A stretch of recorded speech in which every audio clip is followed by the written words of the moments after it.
You're watching America This Morning, America's #1 early morning news.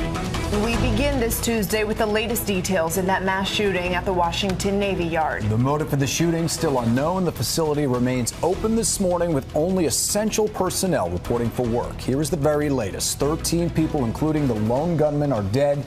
8 victims are hurt. We're learning overnight that he used security clearance to enter that building with a rifle and a handgun. Our coverage now begins with ABC's Tahman Bradley near the Navy Yard in Washington. Tahman. Gianna and Diana, good morning. The Navy Yard reopens today for essential personnel as authorities continue searching for clues about the suspect. Overnight, we learned that the suspect may have had a grudge against the Navy.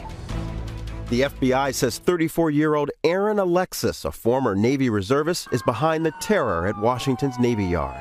We have an active shooter on the 4th floor.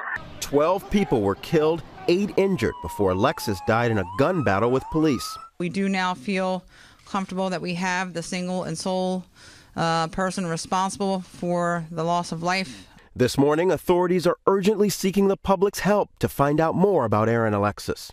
We are looking to learn everything we can about his recent movements, his contacts, and his associates.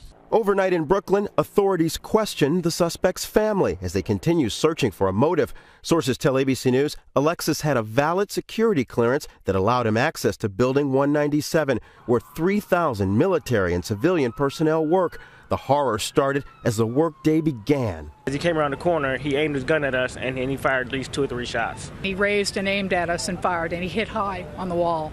The Navy Yard stayed on lockdown for more than 6 hours. The horrifying attack felt across Washington. The FAA halted all flights in and out of Reagan National Airport.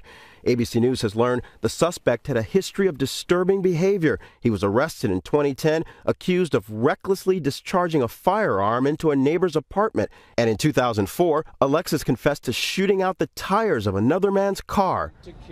In Washington, Steve Santani. Overnight, some families were still awaiting word about their loved ones. The victims range from age 46 to 73, all civilians, John and Diana.